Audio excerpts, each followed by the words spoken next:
Did you hear that? Oh no, no. Oh no, this is bad. Oh no.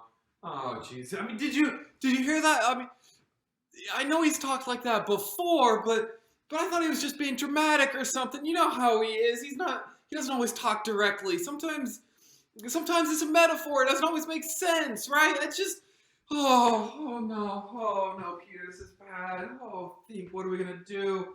What are we gonna do? Oh no. We need swords. Oh, silly Peter. He doesn't want swords. Oh, what are we gonna do? I mean, I try.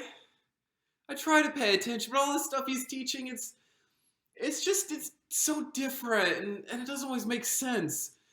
Do you remember the first time that he did this? The first time he talked like this? It just we were talking about bread because we'd forgotten to pack dinner, for crying out loud, and he starts going on about the Pharisees and the Sadducees and and all this kind of stuff. And we're like, what does this have to do bread? And he said nothing. I'm not talking about bread. I was like, but we were talking about bread. And come on, Jesus. And he doesn't always make sense. And then he asked us like, well, who do people say that I am? And I told him what I thought. I said, you're the Messiah. And he told us not to tell anybody.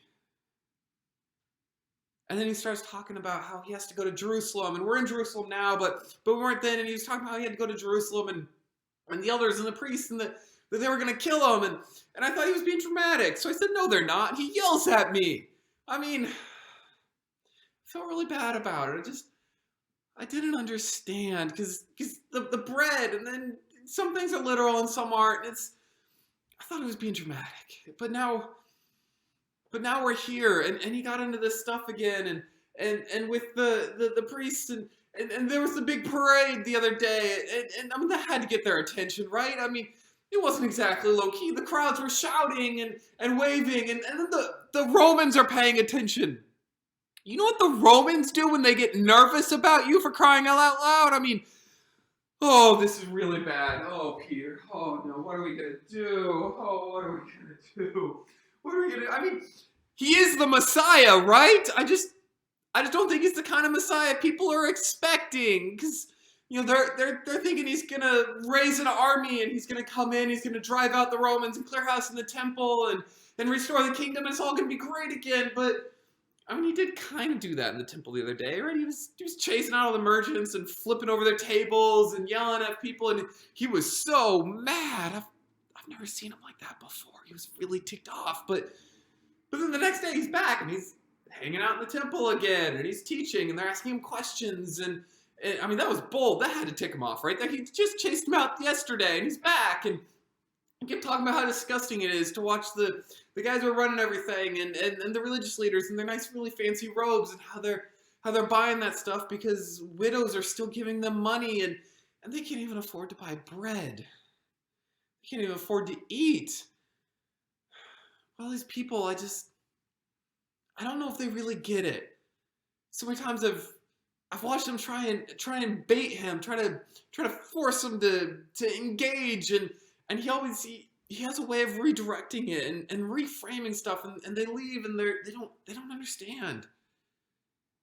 They don't understand. They're trying to get him to fight, and he just keeps talking about peace and the kingdom of heaven, and I don't think everybody gets it. Because sometimes I wonder if he's got the right idea. I mean, he could raise an army if he wanted to. He could do it, but shouldn't we try to force change? I mean, change needs to happen. But then I look into the eyes of the woman that he healed. I watch the relief and the weight lifted off of the shoulders of the parent as their kid is healthy again. I saw the look in the eyes of that child who brought the loaves and the fish, and what he did with all that. And it's just so different. It's powerful, but in a different kind of a way. Oh. What are we going to do? What are we going to do when they come for him? Because they're gonna. You can't You can't talk like that and not expect some consequences. What are we going to do when they come for him? I can't lose him. I can't do it.